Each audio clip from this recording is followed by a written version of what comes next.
Hey everybody, in this video we will be solving a system with 3 equations and 3 unknowns. And again, what I will do is just to directly use Microsoft Excel. And the key idea for all this is the conversion of this system of equations into a matrix form. And once we convert the problem into a matrix form, as you guys can see, that's the conversion. All I did was to record the coefficients of the variables 1, 1, 1. So 1, 1, 1 here, 1 minus 2 minus 1. So 1 minus 2 minus 1, and 2, 0, 1, 2, 0, 0 because there's no y in the third equation. And we have the vector of variables x, y, z, 3 variables in this example, and 3 minus 8, 1 minus 1 on the right hand side, the vector 3 minus 8 minus 1. So we learned that the solution to this system is simply the product of the inverse of the matrix of coefficients with the matrix of values on the right hand side at the beginning of the problem. So this will be again a two-step solution. Step 1, we need to find inverse.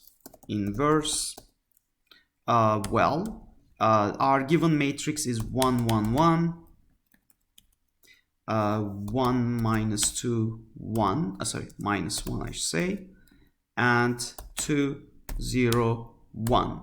All right, so we know that the end result will be a 3 by 3 matrix. The inverse of a 3 by 3 matrix is 3 by 3 again.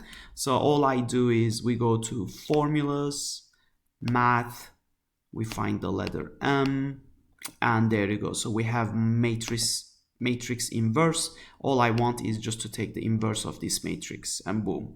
So we have the desired result. All right, so we are done with the first step. Step 2 is the multiplication, matrix multiplication.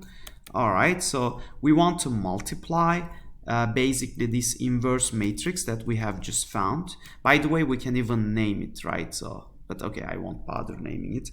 Control C. Let's just paste the values. So I want to multiply this with, let me just go ahead and first merge these. And hypothetically, let's put a multiplication sign. All right, so it doesn't mean anything. It's just, all right. So 3 minus 8 minus 1. All right, so when we multiply these two, the end result, I'm going to write the end result over here. Well, actually, you know what? Let me write out the end result will be the values for x equal to, y equal to, and z z equal to. All right, so the ending will be over here. Let me just go ahead and highlight it already. So we want this end result to be here, and it turns out that all I will do is to multiply these two matrices again using the formulas, math. This time we are going to use matrix multiplication, this one, and that's pretty much it. So what is the first matrix? It's this one. What's the second matrix? It's that one. It's actually a vector, but vectors are special matrices, right? And that's it. It already gave me the desired answer. So therefore, let me just align it to the right side. There we go. Okay. All right. And align these to the left. There we go. And so basically that tells us that the solution is where x equals minus 1, y equals 3, and z equals 1. Let's test if this is true. So minus 1 plus 3 plus 1, minus 1 and plus 1 will cancel out. So the result will be 3. That works. The first equation works. Let's try the second equation. Minus 1 minus 2 times 3. So minus 2 times 3 is just minus 6. Minus 6 plus minus 1 is minus 7. Minus z itself is a 1. Minus 7 minus 1 is minus 8. That works as well. Lastly, the third equation. 2 times minus 1 is minus 2. Plus 1. Minus 2 plus 1 is just minus 1. And that's it. Those three indeed satisfy the desired solution. So as you guys can see, solving systems of equations is extremely simple with Excel. This is not the only way to solve this system of equations.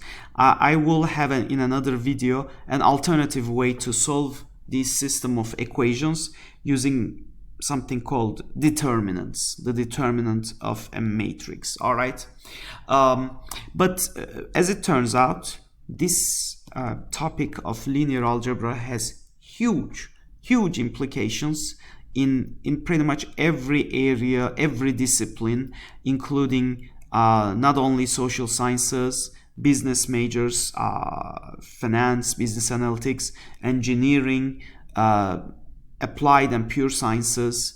So it has enormous application. The way you can manipulate numbers in matrix form, this has a lot of practical use. All right, so I will stop the recording right here.